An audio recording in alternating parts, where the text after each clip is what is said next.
There's Something Sinister Below the Denver International Airport, Part 1. Around a year ago, a gentleman named Mark was hired by the DIA to work on its concourse train system. At the time of his hiring, Mark had just moved to Colorado and was struggling to find a job, so he applied to the DIA, the Denver International Airport. And much to his surprise, as he had no experience, they hired him to work on the lower levels at the train station. Many don't know it, but there's actually a little train located under the DIA, and it runs between each concourse. These are concourses A, B, and C, and they are each of the buildings that make up the Denver airport. He had a really easygoing boss, the job paid well, and it was pretty straightforward, so Mark was really enjoying it at the time. The train itself required a lot of maintenance to keep it up and running, so Mark kept busy working 50 to 60 hours a week. And of course, the train couldn't be shut down during the day, so they would have to decommission it at night and clean the components once a week. So for Mark, the vibe was right. Everything was going good in his life. He had a steady job, money in his pockets, and he was even beginning to enjoy Colorado. Mark's good life went on for months, until one night when he was covering somebody's shift at the DIA, everything changed. At the time of the incident, Mark was no stranger to the conspiracy theories surrounding the Denver International Airport. Being that he was the new guy, he was the recipient of all the old spooky tales that the veterans were eager to tell, like the tale of Lucifer, the big blue horse that stands in front of the DIA. Known for killing its creator, Lucifer is said to represent end times and the coming apocalypse.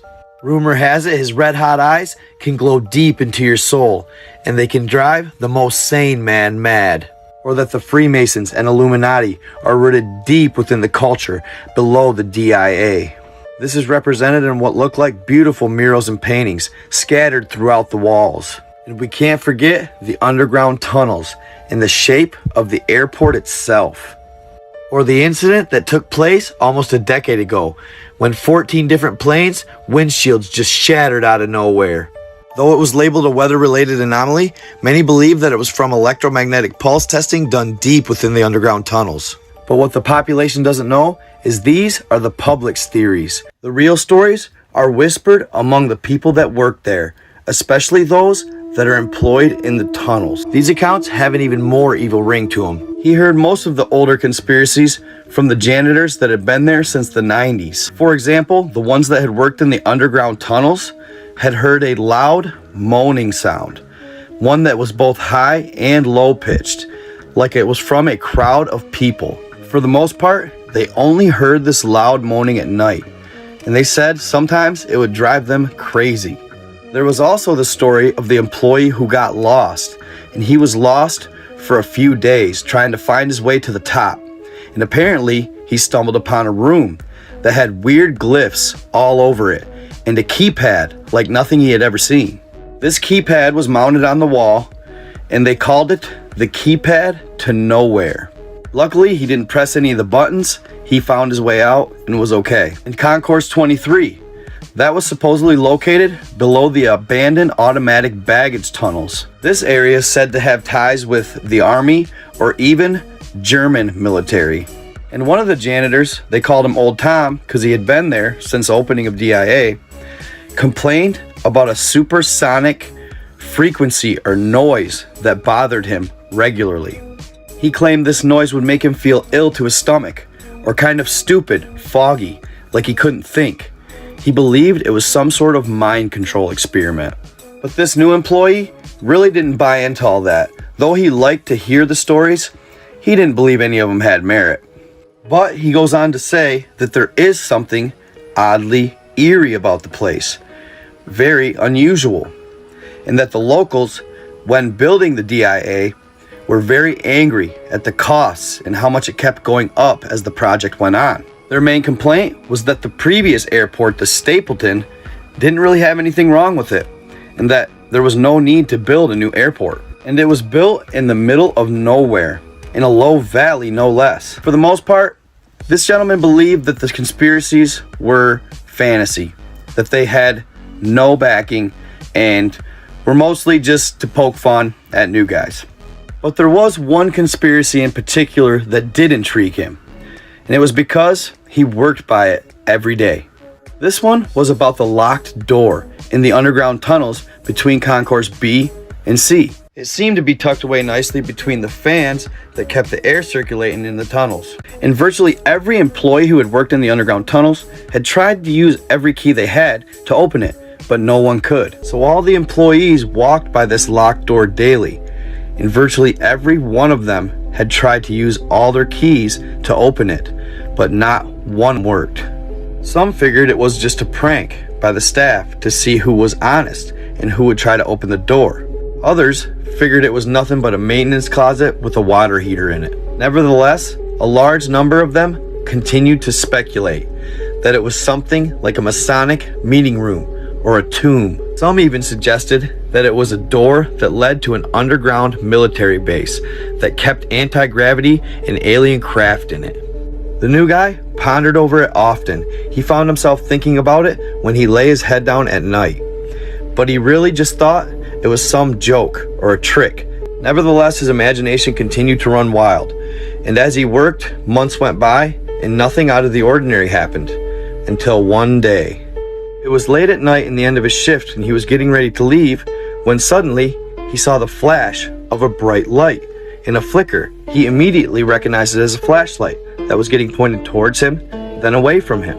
Curiously, he walked up to the glass door that separated the underground tunnels from the airport, and he peered in. He figured to see something normal, like a coworker looking for some maintenance items or somebody making their last rounds, but it was far from it. He saw a man kneeling in front of the locked door.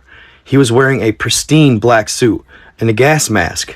He kept peering over his shoulder as if paranoid, looking up and down the track to make sure nobody was around.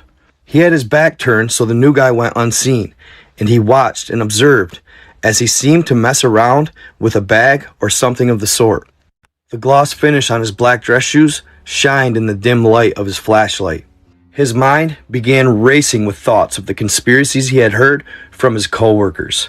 He observed nervously, hoping he was going to enter the locked door, when suddenly he turned around looking at Concourse C. The new guy slid behind the wall immediately. He did not want to be seen. His heart was in his throat. He stood there briefly, not knowing why he didn't want the man to see him, but he just didn't. And when he had caught his breath, he peered back around the corner, and the man was gone. After that, he didn't wait around any longer. He left for home immediately, confused and scared. As his head hit the pillow, he couldn't help but replay what he saw in his mind over and over again. He'd show up to work the next day, but he hadn't decided whether he should tell his fellow employees or not. So he shows up to work the next day, dog-tired from being up all night. After getting to work, he had decided to ask a coworker that he was close to about the man. He decided to ask her over anyone else because he didn't want to be deemed a crackpot or a liar that was just trying to add to the lore of the place. As she was exiting the break room, he quickly walked up to her and said, "Hey, I saw something last night." She skeptically raised an eyebrow. "Something here." "I picked up a late night shift and I was getting ready to leave when I saw a man dressed in all black wearing a gas mask by the locked door. He didn't look official, he looked too official," he said. "A gas mask?" she said, clearly not amused. He nods. "I know it's legal here," she said, "but take it easy." He rolls his eyes and kind of shakes his head. She sighs. "It could have just been a Fed checking for an EMP," she says. "Or maybe even a second inspector doing cosplay," she kind of chuckles to herself. "But it is pretty weird. Just don't tell Tom." They both laugh. He could feel the adrenaline from fear rising like a volcano in his gut. Who was that man? He thought to himself. She looks over and can see the distress on his face. She quickly pulls him aside and lowers her voice to a whisper. "Look, this wouldn't be the first time somebody had witnessed a man dressed in all black mysteriously wandering the area late at night. But you're better off to forget about it. It's just another day at the office." He looked at her and smiled, wondering whether or not she was telling the truth or lying just to appease him. She winks at him and then walks away. But it was on this night that his worst fears came true. Once again, before the end of his shift, the supervisor had asked him to stay late and do one last inspection on the train, as it had been malfunctioning all day. It was very late at night. He was virtually the only one there. There was nobody left in the tunnel. Of course, they would ask me to stay late the night before my 3-day weekend, he thought to himself. He made his way towards the train, and his heart began pounding as he was approaching the locked door. And that's when his feet turned into heavy bricks. He inches closer to the door, and his legs feel heavier and heavier until he reaches it. That's when he glances over, and sure enough, it's open. He notices a bright light emanating from the door, looks around, makes sure nobody's there, and steps in. He stepped in, squinting his eyes because the glare was so bright, but he could see the rest of the room after they adjusted. It was about 300 square feet, and it was made of a light steel-like metal. It was completely empty. There wasn't a soul in sight. On both sides of the room were 2 heavy doors. One was pitch black, and the other was pure rust. Both doors were closed. The rusty one was at a slight angle. He glances over at the black door and sees the gas mask. He looked at it for a few moments and even contemplated putting it on, when suddenly, boom! The door to the tunnels slammed shut. Panicked, he sprinted to the door, hoping that it would open without a problem, but it was locked. He ran over to the black door and grabbed the handle. It moved with ease, but he pushed and pulled, and no matter how hard he tried, it just wouldn't open. He slowly turned around and looked at the door covered in rust. It looked almost evil. It was so rusty and seemingly weather-beaten, the flakes of rust were piled up around the front of the door. He approaches it cautiously, grabs the handle, and pushes it down. It opened. At first, it was stuck, but as he gave it everything he had, it finally broke free and made a loud screeching sound as it opened. Inside was a dimly lit staircase that descended to the darkness below. He hesitated for a moment, but his curiosity got the best of him. He took the first step, and before you know it, he was counting 1, 2, 3, 1, 2, 3, and he figured he had gone down about 5 stories when they stopped. He glances back up and can barely see the dim light from the top of the stairs, then enters the corridor. It was complete darkness, but eventually his eyes adjusted, and it seemed the tunnel gave off a red glow. He glances up towards the end of it, and sure enough, an exit. He gasped in relief. Eventually, the tunnel opened up to a cavernous area that the height of it seemed so high he couldn't even see it. He glances back at the tunnel and notices that above the doorway there was a sign that said, "The abyss looks back." He walks into the cavern and he can hear his footsteps echoing throughout, when suddenly a light shines from above. It lights up a small metal table in the middle of the room. Under it, a black chair. He approaches and notices a pool of odd liquid surrounding the table, but then sees a black binder on top of it. The top of the binder read, "Hope to God it doesn't happen. In case of a breach, procedure." He grabs the book and flips it open. At the top, it says quarantine procedures. He fumbles it, it hits the table, making a loud noise. As soon as that notebook hit the table, he knew he screwed up, and it started immediately. It began a dull roar, and then almost a hissing sound, with loud screeches throughout it. Mark was looking everywhere, trying to locate the source of the sound, with no luck. When in the dense blackness, he made out what looked to be a large chasm to his left. He moves towards it with caution, because he can barely see the faint edge. He slowly shuffled his way up to it and looked down, and that's when he saw them. It was a sick horde of black bodies. It looked like one entity. They were intertwined with each other, tangled together, always moving. He couldn't tell if it was for pain or pleasure. As he looked around, he could see tunnels laden throughout the wall of the chasm. He was almost in a trance watching them in awe, thinking to himself, this is almost like a hive. That's when suddenly, 30 or 40 of them instantly looked up at him, and he could see the whites of their eyes. Mark let out a quick screech and took a couple steps backwards, tripping and falling to the ground. While on the ground, he hears a loud clang behind him. He looks, and there's 5 or 6 of them fighting over the metal table and the notebook he was just looking at. He stands up, and they all freeze and look at him. They seemed almost baffled. They hadn't seen somebody in possibly decades. Mark is terrified, while the creatures seem curious. They cocked their head to the side and let out a loud screech. They suddenly lunged at him and began chasing him. He ran with all his might. He could hear the creatures battling and fighting for the best position, chasing him down, clawing and scratching just to get to him. He didn't even take the time to look back because they were so close to him. Due to their fighting, he finally started to gain a little distance when he came upon a massive wall that went straight up. Thinking to himself, God, please let there be an exit. And as he's reaching the wall, he hears a loud whistle to his left. He glances towards the sound and he can't believe his eyes. It's the man in black, wearing his mask, waving at him. Come here, this way. As he was just about to take off, Mark looks back one more time at the Wendigo-like creatures, and they were so wretched, he froze in fear. The agent yells, "Hey!" He snaps out of it and starts running towards him with all of his might. He ran with everything he had. He reached the door and the agent pulled him inside, not angrily, but as if he was trying to save his life. As Mark passed the threshold of the door, the agent started pushing it shut. He took a couple seconds to gather his wind.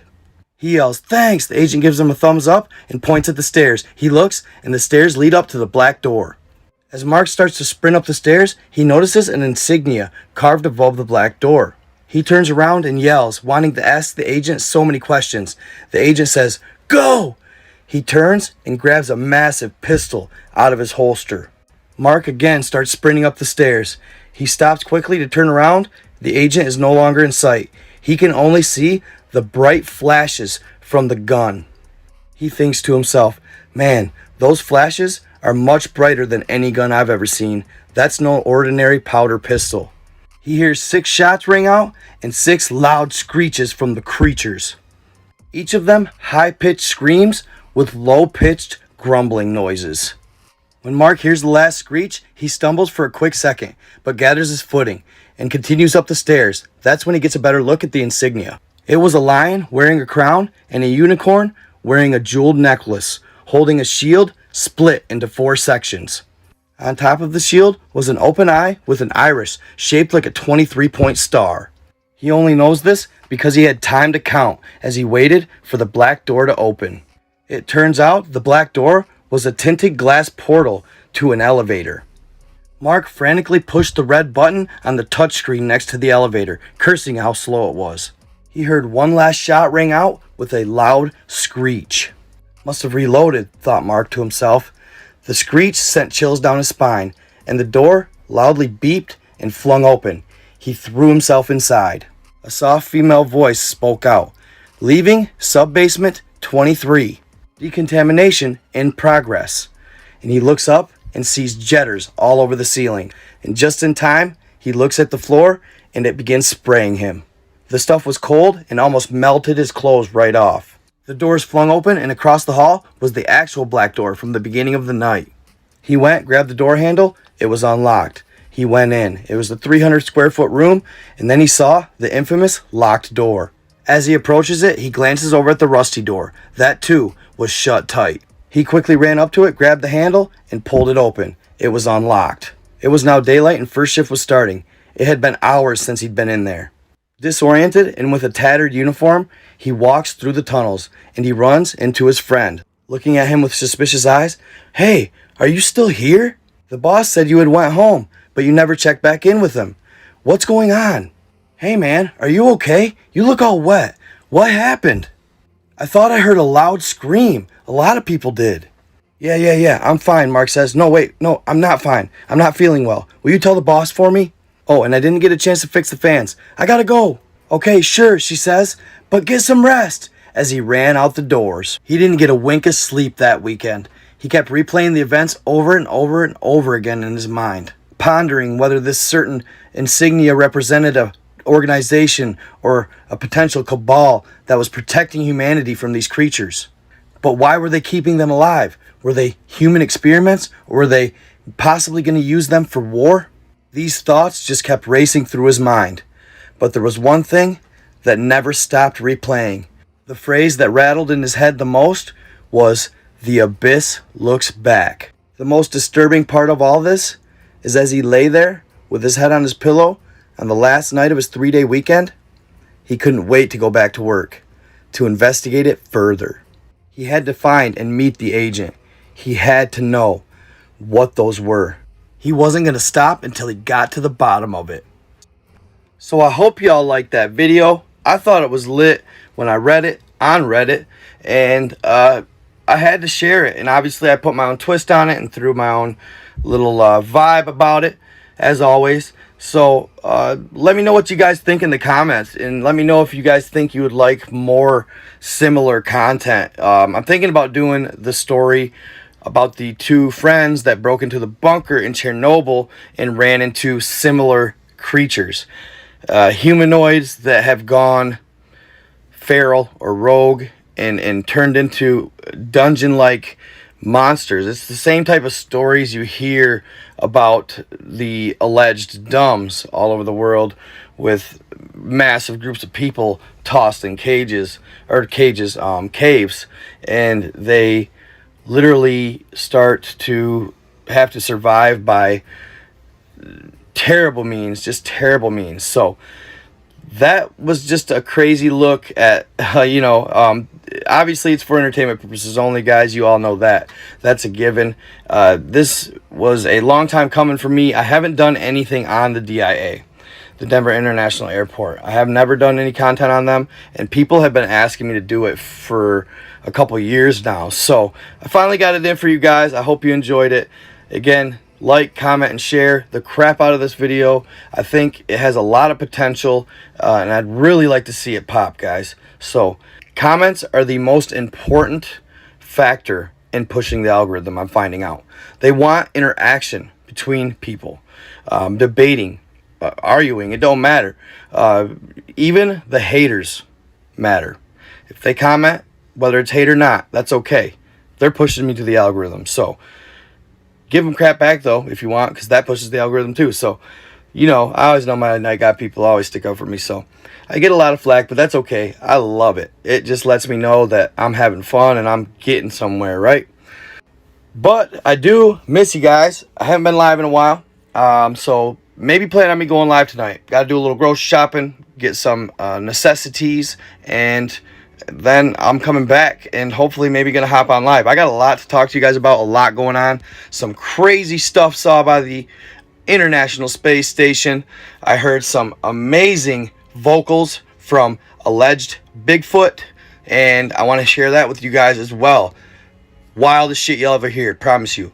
So, and I've been thinking about sharing my Google Earth discovery. I've been getting pushed by a lot of people that I should share it, so I've been really thinking about sharing that, guys, so you don't want to miss it. Anyhow, stay in the love, stay in the light, and remember, truth can be stranger than fiction. I am out.